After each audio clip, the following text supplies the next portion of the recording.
नमस्कार सभी को सुबह सुबह का ठंडा ठंडा। तो भाग 2 लेकर आ गया हूँ। सामाजिक विज्ञान कक्षा 10 अति महत्वपूर्ण बहुविकल्पी प्रश्न 1 से 100 तक प्रश्न जो कि आपकी परीक्षा में पूछे जाने वाले हैं। और 2021 परीक्षा की बात हो रही है। इसका एक भाग मैं पहले बता चुका हूँ, लिंक डिस्क्रिप्शन में मिल जाएगा, आप वहाँ से देख सकते हैं। तो शुरू करते हैं वीडियो बिना टाइम वेस्ट किए। तो भारत को स्वतंत्रता कब मिली? तो आपको पता ही होगा कि हम लोग 15 अगस्त को स्वतंत्रता दिवस मनाते हैं हर वर्ष। तो 15 अगस्त 1947 को हमारे देश को स्वतंत्रता मिली थी। इसके बाद ही दूसरा क्वेश्चन है, संविधान सभा के स्थायी अध्यक्ष थे।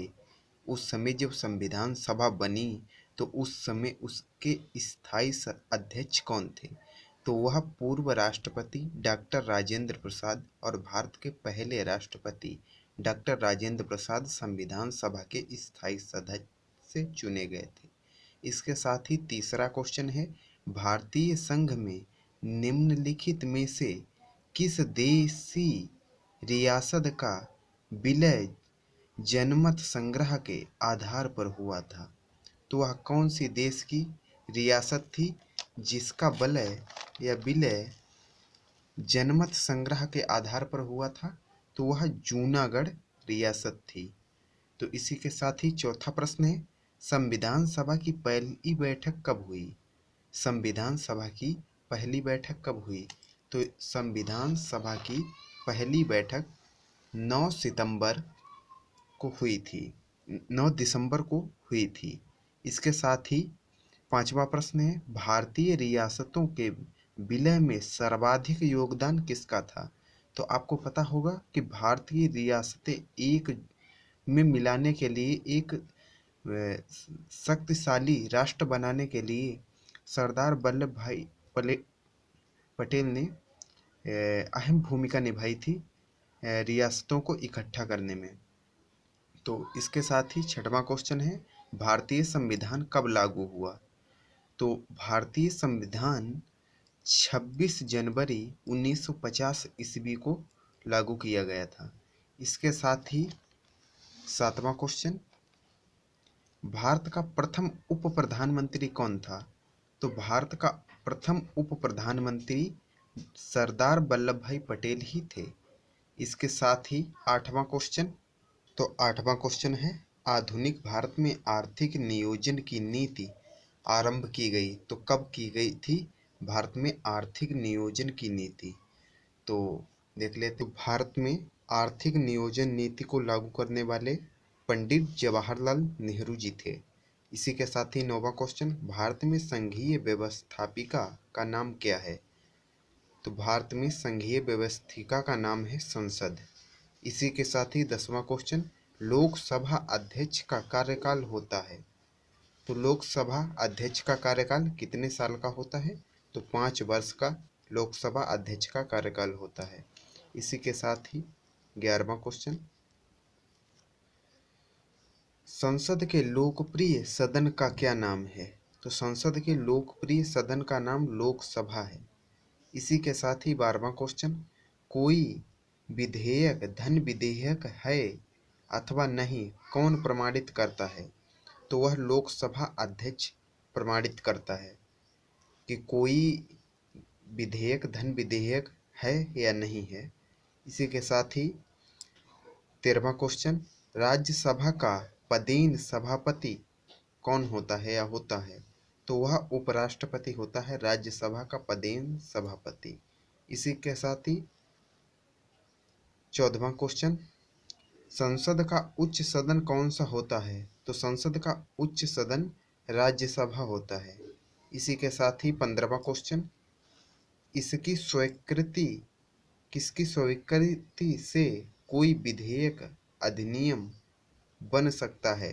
तो कोई भी विधेयक अधिनियम बनाने के लिए राष्ट्रपति की अनुमति लेनी पड़ती है। तो इसके साथ ही 16वां क्वेश्चन, तो 16वां क्वेश्चन है, भारत की संघीय कार्यपालिका का संवैधानिक प्रमुख कौन होता है? तो भारतीय संघीय कार्यपालिका का संवैधानिक प्रमुख राष्ट्रपति होता है। इसी के साथ ही 17वां क्वेश्चन, भारत में उपराष्ट्रपति का मासिक वेतन कितना होता है? यह है तो भारत में उपराष्ट्रपति का मासिक वेतन 4 लाख रुपए प्रति माह होता है। इसी के साथ ही 18वां क्वेश्चन, भारत में राष्ट्रपति का मासिक वेतन कितना होता है? तो भारत में राष्ट्रपति का मासिक वेतन 5 लाख रुपए होता है। इसी के साथ ही 19वां क्वेश्चन, लोकसभा के अध्यक्ष का चुनाव किया जाता है, किसके द्वारा किया जाता है लोकसभा अध्यक्ष का चुनाव? तो लोकसभा के सदस्यों के द्वारा। इसी के साथ ही 20वां क्वेश्चन, धन विधेयक लोकसभा में पास होने के पश्चात किसे भेजी जाती है या भेजी जाती है? तो राज्यपाल को। आपको पता होगा प्रत्येक राज्य का एक राज्यपाल होता है और राज्यपाल के रहने के स्थान को राजभवन कहा जाता है। तो इसी के साथ ही 21वां क्वेश्चन, सर्वोच्च न्यायालय के मुख्य न्यायाधीश की नियुक्ति कौन करता है? तो जो सुप्रीम कोर्ट के मुख्य जज होते हैं उनकी नियुक्ति राष्ट्रपति के द्वारा और अन्य जो भी जजेस होते हैं उनकी नियुक्ति भी राष्ट्रपति के द्वारा ही की जाती है। इसी के साथ ही 22वां क्वेश्चन, भारत में राष्ट्रपति का चुनाव होता है, किसके द्वारा होता है राष्ट्रपति का चुनाव? तो संसद तथा विधान सभाओं के निर्वाचित सदस्यों के द्वारा। इसी के साथ ही 23वां क्वेश्चन, भारत में कुल कितने राज्य एवं संघीय क्षेत्र हैं?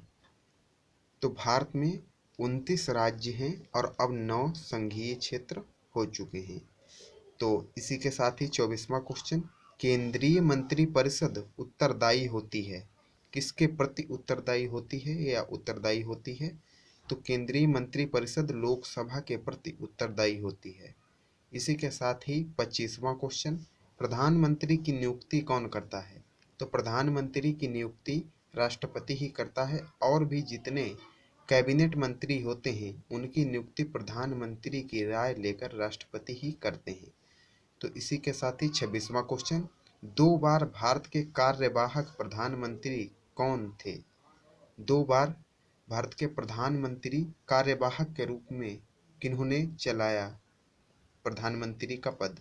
तो वह थे गुलजारी लाल नंदा। इसी के साथ ही 27वां क्वेश्चन, विधान परिषद के सदस्यों का कार्यकाल कितना होता है? तो विधान परिषद के सदस्यों का कार्यकाल 6 वर्ष का होता है। इसी के साथ ही 28वां क्वेश्चन, किस राज्य में द्विसदनीय व्यवस्थापिका नहीं है? तो वह है मध्य प्रदेश। इसी के साथ ही 29वां क्वेश्चन,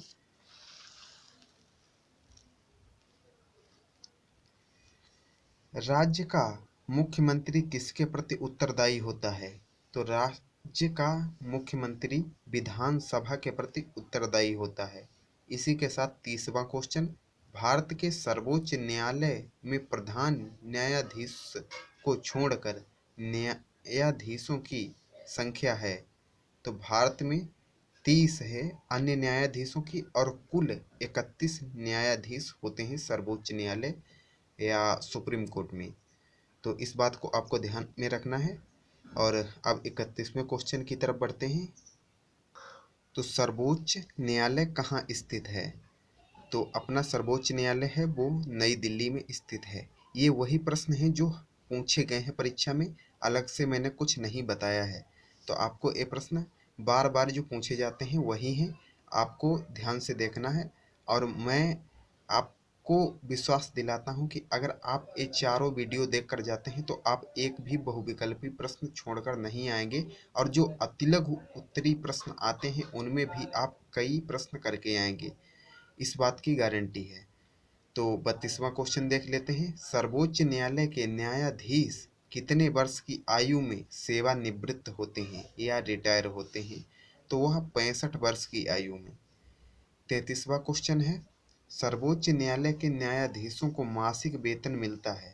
तो सर्वोच्च न्यायालय के जो अन्य न्यायाधीश होते हैं उन्हें 2,50,000 रुपये प्रतिमाह वेतन दिया जाता है और उच्च न्यायालय के न्यायाधीशों को मासिक वेतन कितना मिलता है? तो वह 2,25,000 रुपये प्रतिमाह मिलता है।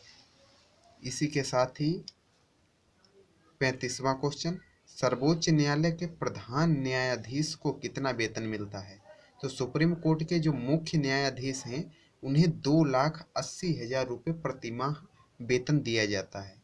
इसी के साथ ही भारतीय संघ के राज्यों में सबसे बड़ा न्यायालय कौन सा है? तो वह सर्वोच्च न्यायालय है, जिसे सुप्रीम कोर्ट कहते हैं। इसी के साथ ही 37वां क्वेश्चन, उच्च न्यायालय के न्यायाधीश कितनी आयु में सेवानिवृत्त होते हैं? तो वह 62 वर्ष की आयु में। अर्थात हाई कोर्ट के जो जज होते हैं वो 62 वर्ष की आयु में रिटायर होते हैं, और जो सुप्रीम कोर्ट के जज हैं वो 65 वर्ष की आयु में रिटायर हो जाते हैं। इसी के साथ ही 38वां क्वेश्चन, प्रयागराज का उच्च न्यायालय की खंडपीठ कहाँ स्थापित है? तो आपको पता होना चाहिए कि जो प्रयागराज जो पहले इलाहाबाद था उसका उच्च, वहाँ अपना उत्तर प्रदेश का उच्च न्यायालय है, और इसकी खंडपीठ लखनऊ में स्थित है। इसी के साथ ही 39वां क्वेश्चन, तो 39वां क्वेश्चन है, राज्य का सबसे बड़ा राजस्व न्यायालय होता है तो उसे राजस्व परिषद कहते हैं, जो राज्य का सबसे बड़ा राजस्व न्यायालय होता है। इसी के साथ ही 40वां क्वेश्चन है, जनहित याचिका का पहला मुकदमा कौन था? तो जनहित याचिका का पहला मुकदमा भागलपुर केस था। इसी के साथ ही 41वां क्वेश्चन, सर्वप्रथम लोकायुक्त की नियुक्ति कहाँ हुई? तो सर्वप्रथम लोकायुक्त की नियुक्ति महाराष्ट्र में हुई थी। इसके साथ ही 42वां क्वेश्चन, तो जनहित याचिका की शुरुआत कहाँ से हुई थी? तो सबसे पहले जनहित याचिका की शुरुआत अमेरिका से हुई थी। इसके साथ ही 43वां क्वेश्चन है, गुट निरपेक्ष आंदोलन का प्रथम शिखर सम्मेलन कहाँ आयोजित हुआ? तो गुट निरपेक्ष आंदोलन का प्रथम शिखर सम्मेलन बेलग्रेड में सम्मेलन आयोजित हुआ था। इसी के साथ ही 44वां क्वेश्चन, पंचशीला सिद्धांत का प्रतिपादन किसने किया था? तो पंचशीला सिद्धांत का प्रतिपादन पंडित जवाहरलाल नेहरू ने किया था। इसी के साथ ही 45वां क्वेश्चन, गुट निरपेक्ष आंदोलन का अग्रदूत कौन था? तो गुट निरपेक्ष आंदोलन का अग्रदूत मार्शल टीटो थे। इसी के साथ ही 46वां क्वेश्चन, नई दिल्ली में गुट निरपेक्ष आंदोलन का चौथा शिखर सम्मेलन आयोजित हुआ? तो वह 7वां नई दिल्ली में गुट निरपेक्ष आंदोलन का शिखर सम्मेलन आयोजित किया गया था। इसी के साथ ही 47वां क्वेश्चन, तो 47वां क्वेश्चन है, सार्क का मुख्यालय कहाँ स्थित है? तो सार्क का मुख्यालय काठमांडू में स्थित है। इसी के साथ ही 48वां क्वेश्चन, सार्क संगठन में सदस्य देशों की संख्या कितनी होती है? तो वह 8 होती है सार्क संगठन में सदस्य देशों की संख्या। इसके साथ ही 49वां क्वेश्चन है, प्रथम सार्क शिखर सम्मेलन आयोजित किया गया था? तो वह कोलंबो में प्रथम शिखर सम्मेलन सार्क शिखर का आयोजित किया गया था। और 50वां क्वेश्चन है, दक्षिण एशियाई क्षेत्रीय सहयोग संगठन की स्थापना कब हुई थी? तो दक्षिण एशियाई क्षेत्रीय सहयोग संगठन की स्थापना 1985 ईस्वी में हुई थी। इसके साथ ही 51 क्वेश्चन है, भारत में राष्ट्रीय मानवाधिकार आयोग की स्थापना कब हुई? तो भारत में राष्ट्रीय मानवाधिकार आयोग की स्थापना 1993 ईस्वी में हुई थी। इसी के साथ ही 52वां क्वेश्चन है, मानव अधिकार दिवस कब मनाया जाता है? तो आपको पता होना चाहिए 10 दिसंबर को मानव अधिकार दिवस हम लोगों ने मनाया है। इसी के साथ ही 53वां क्वेश्चन है, संयुक्त राष्ट्र संघ की स्थापना कब हुई थी? तो संयुक्त राष्ट्र संघ की स्थापना 1945 ईस्वी में हुई थी। इसके साथ ही 54वां क्वेश्चन है, संयुक्त राष्ट्र संघ का मुख्यालय कहाँ है या कहाँ स्थित है? तो वह न्यूयॉर्क, जो कि अमेरिका में है, वहाँ स्थित है संयुक्त राष्ट्र संघ का मुख्यालय। इसी के साथ ही 55वां क्वेश्चन। तो 55वां क्वेश्चन है, वह देश जो सुरक्षा परिषद का सदस्य नहीं है। तो वह कौन सा देश है जो सुरक्षा परिषद का सदस्य नहीं है? वह जापान है। इसी के साथ ही 56वां क्वेश्चन है, अंतर्राष्ट्रीय न्यायालय का कार्यालय स्थित है। तो अंतर्राष्ट्रीय न्यायालय, इसे इंटरनेशनल कोर्ट कहते हैं, इसका मुख्यालय हेग में स्थित है। इसी के साथ ही 57वां क्वेश्चन है, सुरक्षा परिषद के स्थायी सदस्यों की संख्या कितनी होती है? तो सुरक्षा परिषद के स्थायी सदस्यों की संख्या 5 होती है। 58 क्वेश्चन, विश्व स्वास्थ्य संगठन का मुख्यालय कहाँ स्थित है? तो विश्व स्वास्थ्य संगठन का मुख्यालय जिनेवा में स्थित है। अब 59 क्वेश्चन, तो अंतर्राष्ट्रीय न्यायालय में कितने न्यायाधीश होते हैं? तो अंतर्राष्ट्रीय या इंटरनेशनल कोर्ट में कुल जो जज होते हैं उनकी संख्या 15 होती है, या न्यायाधीशों की कुल संख्या 15 होती है। इसी के साथ ही 60वां क्वेश्चन है, भारत पाक सीमा कितने किलोमीटर लंबी है? तो भारत और पाकिस्तान के बीच की सीमा 3310 किलोमीटर की लंबी है। हमारा जो देश है उसकी पाकिस्तान से सीमा 3310 किलोमीटर लगती है। इसी के साथ 61वां क्वेश्चन, भारत और चीन के बीच युद्ध कब हुआ था? तो भारत और चीन के बीच जो युद्ध है वो 1962 ईस्वी में हुआ था। इसी के साथ ही 62वां क्वेश्चन है, भारत पाक के बीच पहला युद्ध कब हुआ? तो भारत और पाकिस्तान के बीच पहला युद्ध 1947 में हुआ था। इसके साथ ही 63वां क्वेश्चन, भारत और पाक के बीच दूसरा युद्ध कब हुआ था?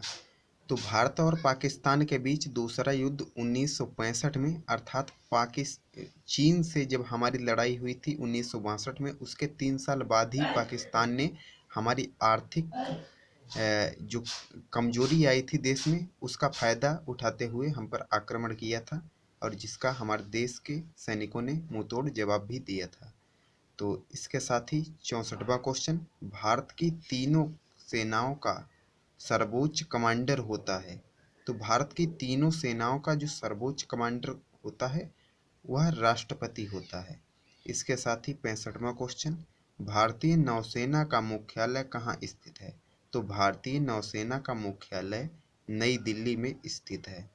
इसके साथ ही 66वां क्वेश्चन, प्रादेशिक सेना का गठन किया गया था। तो प्रादेशिक सेना का गठन कब किया गया था? तो प्रादेशिक सेना का गठन 1949 ईस्वी में किया गया था। 67वां क्वेश्चन, एनसीसी का गठन कब किया गया? तो एनसीसी का गठन 1948 ईस्वी में हुआ था। इसके साथ ही 68वां क्वेश्चन, 1980 ईस्वी में देश का कौन सा प्रांत आतंकवाद का शिकार हुआ था? तो 1980 ईस्वी में पंजाब राज्य अपने देश का वो आतंकवाद का शिकार हुआ था। इसके साथ ही 69वां क्वेश्चन है, वर्तमान विश्व की अत्यंत भयावह समस्या है, तो वह कौन सी है? तो वह आतंकवाद है। वर्तमान में विश्व की अत्यंत भयावह समस्या जो कि विश्व में कहीं न कहीं आतंकवाद की घटनाएं हमें सुनने और देखने को मिलती रहती हैं।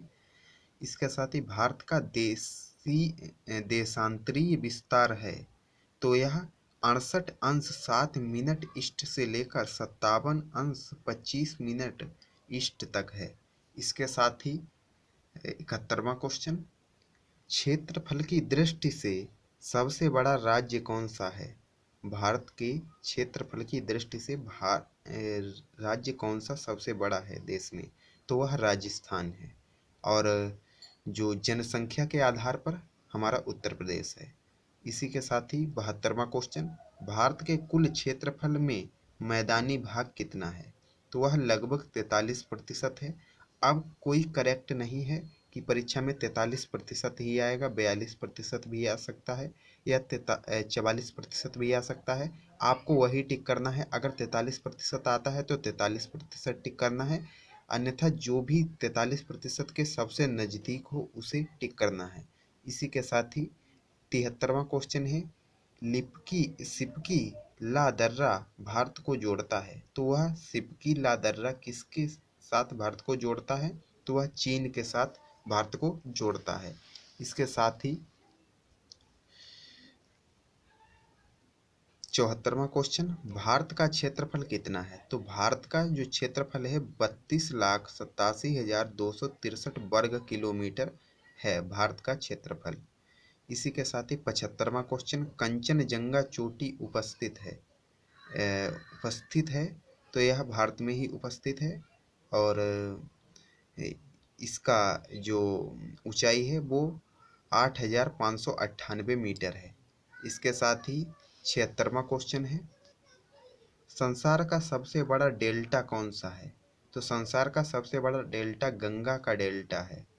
इसके साथ ही 77वां क्वेश्चन, माउंट एवरेस्ट की ऊंचाई कितनी है? तो माउंट एवरेस्ट की ऊंचाई आप सभी लोगों को पता होगी 8,848 मीटर है। तो आपको खुद ही देखकर पता चल रहा होगा कि ये वीडियो कितना इम्पोर्टेंट है और ये क्वेश्चन कितने इम्पोर्टेंट हैं, और कई बार परीक्षा में आपने इन्हें देखा होगा। तो इसलिए आपको वीडियो पूरा देखना है और आपको चारों वीडियो एग्जाम से पहले देखकर जाने हैं।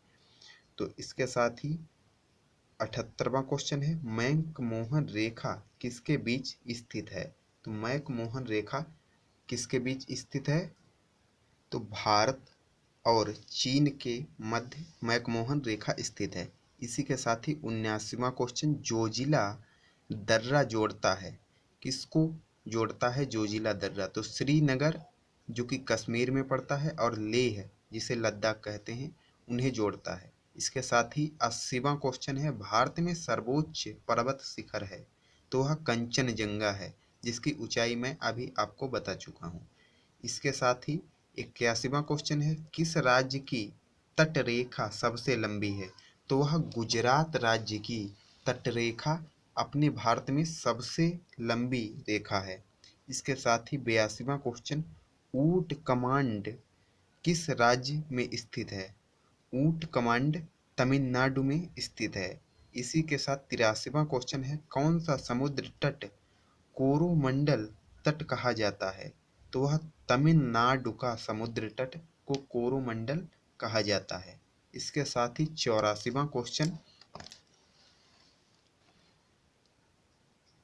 मालाबार तट कहाँ स्थित है? तो मालाबार तट पश्चिमी समुद्र तटीय मैदान का दक्षिणी भाग है। इसके साथ ही 85वां क्वेश्चन है, नीलगिरी पर्वत कहाँ स्थित है या स्थित है? तो वह दक्षिण भारत में नीलगिरी पर्वत स्थित है। इसके साथ ही 86वां क्वेश्चन है, शिवालिक पर्वत कहाँ स्थित है या स्थित है? तो शिवालिक पर्वत उत्तरी भारत में स्थित है। 87वां क्वेश्चन है, नाथुला दर्रा किस राज्य में स्थित है? तो नाथुला दर्रा किस राज्य में स्थित है? सिक्किम में स्थित है। इसी के साथ ही 88वां क्वेश्चन है, नंदा देवी शिखर किस राज्य में स्थित है? तो नंदा देवी शिखर उत्तराखंड में स्थित है। इसी के साथ ही 89वां क्वेश्चन, सिपकी ला दर्रा निम्नलिखित में से किस राज्य में स्थित है? तो वह हिमाचल प्रदेश में स्थित है, सिपकी ला दर्रा। और इसके साथ ही 90वें क्वेश्चन, भारत के किस राज्य में सर्वाधिक वर्षा होती है? वह मेघालय है और उसमें भी चेरापूंजी क्षेत्र में सबसे अधिक वर्षा होती है।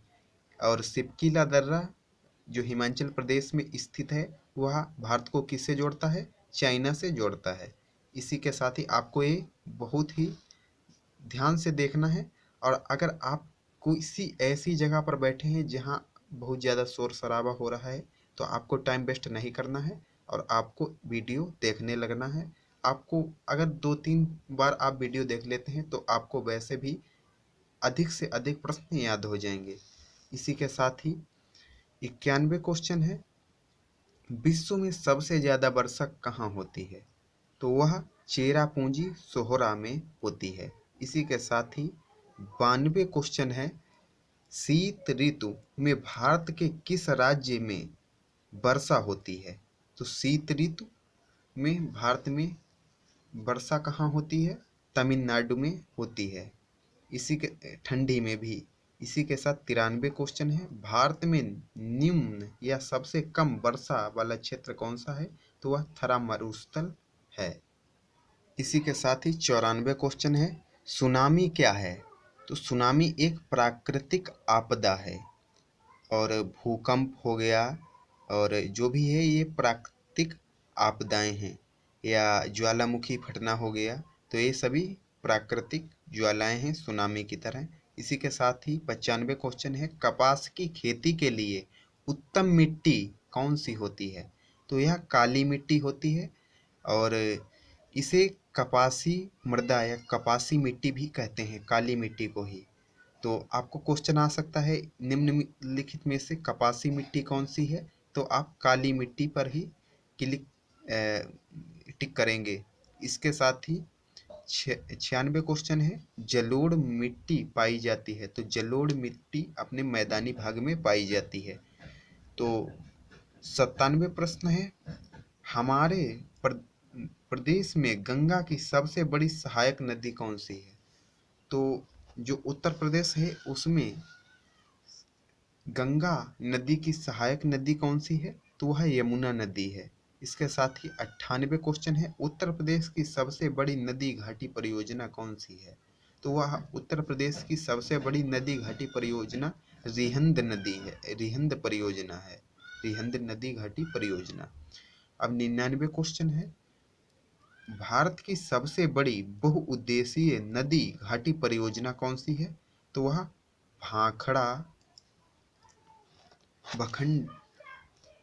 भाखड़ा नागल परियोजना है। भारत की सबसे बड़ी बहुउद्देशीय नदी घाटी परियोजना भाखड़ा नागल परियोजना।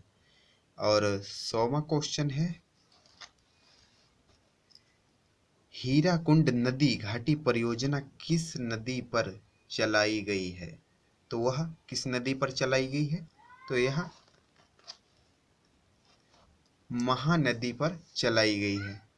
तो आशा करता हूँ आपको वीडियो अच्छा लगा होगा। अगर वीडियो अच्छा लगा है तो लाइक करके कमेंट करिए और अपने दोस्तों के पास शेयर कर दीजिए, जिससे इस वीडियो का लाभ उन्हें भी मिल सके और वो भी अपने 12 में से 12 बहुविकल्पी प्रश्न हाई स्कूल की सामाजिक विज्ञान या सोशल साइंस के पेपर में पूरे कर सकें। और अगर चैनल पर पहली बार आए हैं तो चैनल को सब्सक्राइब करके बेल आइकन को प्रेस कर लीजिए, जिससे आप हमारे साथ जुड़ जाएंगे और हमारी आने वाली हर एक वीडियो की नोटिफिकेशन सबसे पहले आप तक पहुंच जाएगी। और वीडियो कैसा लगा कमेंट में करके ज़रूर बताइए, और मिलते हैं अगले वीडियो में। तब तक के लिए जय हिंद, जय भारत, वंदे मातरम।